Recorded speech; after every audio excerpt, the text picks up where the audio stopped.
All right, guys, welcome back to the channel. Good morning, and I hope your day is going well. As usual, I'm back again to let you guys know what's happening with our team. And coming off the back of that 2-1 defeat in the hands of Rwanda in our home, of course, you would expect the atmosphere to be filled with some kind of sad air, going on around the team and the fans as well, who came out in numbers to support the guys. But there's definitely going to be a lot of positives to take out from that one. Of course, we had some players who actually also performed as well. The likes of Samuel Chukwueze, he was actually the man of the match for that game, and he won $2,000 for being the man of the match. Which is just so good a reward for how he showed up yesterday. William Chus-Ekong also reportedly won the MVP of the match and also got $1,000 for that. So that's probably just one of the few positives from the game.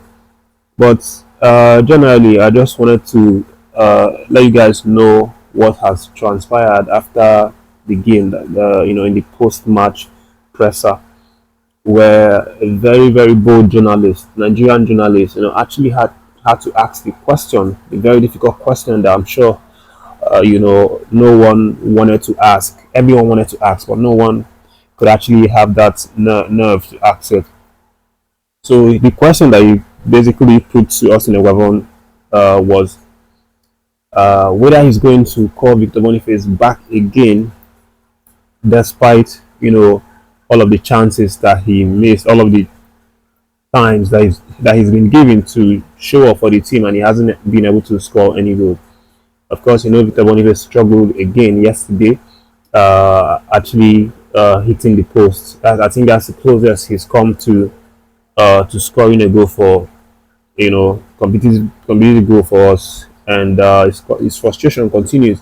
And this journalist dared to ask our coach. I have a video. I'm going to play it up next so you can see the reaction of the coach. And William Ekong also came out with the coach for the presser. It was a very awkward question, and to be honest, I was cringing when he asked that, but just listening to what Coach EGUAVOEN responded, regarding to that question. Victor Boniface, time and time again, game and game again, it still looks like he's yet to click in with the national team. And you've tried changing positions for him, changing game plans, but he still doesn't hit the position that Osimhen, has gotten with the fans. So, are you going to call him up again in the next international break if he keeps on hitting the form? Yes, good question. And are we going to, what do we do, pray for him? Or yes. We need him. We need him to start playing well. Yes. Yeah, maybe the coach should try him in the goal. Not trying well. Not playing well. It's frustrating us. We travel from far. I agree. Yes, what's your name? Mobis. Mobis. Okay, I'll remember. Thank you.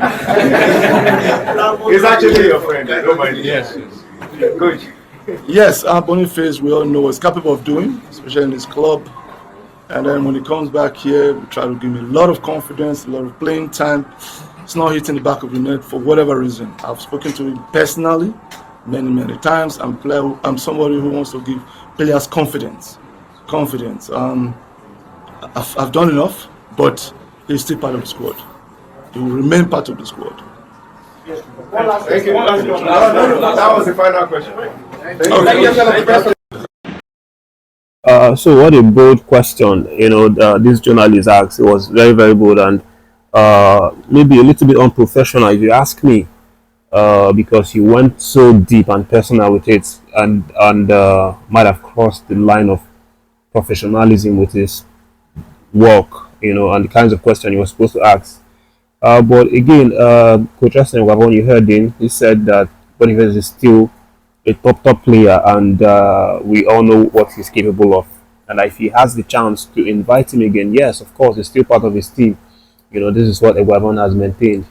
So no questions about that. Boniface still continues to get the grace to be favored in the national team, for the foreseeable future. But again, we still have questions as to whether Austin Eguavoen is going to be the man that remains as the head coach. Of course, first is going to have to sort out his future. That's the funny thing with football. Coaches are trying to see if a player is going to be part of their team, but they don't know, yet what the future holds for them with the team, because it's a possibility that Coach Austin Eguavoen may not even be in charge from next year for the FIFA qualifiers. But it's still too early to to talk about that. But again, if he stays in the job, during that period, of course, we've heard him now. He said that he's still going to trust Victor Boniface to call him to redeem himself with the national team. But quickly, guys, let's move over to the other gist. And of course, that yesterday we also saw, the new boss of the sports ministry. That's Shehu Diko, the chairman of the National Sports Commission. He was in attendance to observe the humiliation of the Super Eagles. And also the likes of NFF's president Brian Busso also showed up. All of these top guys in the ministry, actually showed up. I'm sure they are going to have some takeaways as to what could be done to make better our Super Eagles. In terms of what's it called, technical aspect with recruiting and things like that. So, but we'll wait and see what the decision is going to be. Whether they will entrust Austin Eguavoen to a permanent deal, to continue with the Super Eagles. But that's still going to be, a couple weeks from now, maybe even a few months. But again, guys, outside our camp, there's been some reactions from the camp of the team that actually came to our home and defeated us. Rwanda, through their head coach, has now reacted. He's now said their head coach, who goes by the name Thorsten Spittler, has now, told us that despite the win that they collected at our home, that they are all sad. In fact, the club, the country, as a whole, the team as a whole is in mourning right now because they didn't qualify. Despite that huge upset, they failed to qualify. Benin Republic actually urged them, on that one. They actually have the same points, 8 points tied, but they finished third. And the man has now said that it's not fair that this has to happen. In his word, he said, check the FIFA rankings. The Super Eagles are ranked around 30th, while we, Rwanda, are somewhere in the 160s. That's a huge gap. Yet we stood our ground and achieved this feat.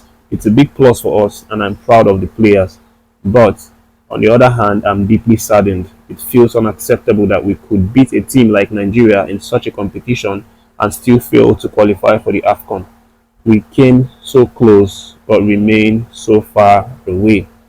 That's what Spittler has now said. Of course, you could feel the emotion running wild through these words of his, and it's just so sad. Nothing else to say. But again, if any consolation, they are actually bowing out in style. They are bowing out as heroes. Defeating the giant of Africa. But that's what's going to happen. More updates coming up later. There are lots of reactions, of course, from this game, and you would expect majority of them to be a little bit more negative than positive, because it wasn't what we expected. Of course, lots of ex-internationals have now jumped into it. So we'll be talking about their reactions in subsequent videos. Thanks for watching. That's the video. Don't forget to leave in your opinions, and subscribe to the channel, leave a like for the video, share the video as well, and stay tuned for more updates.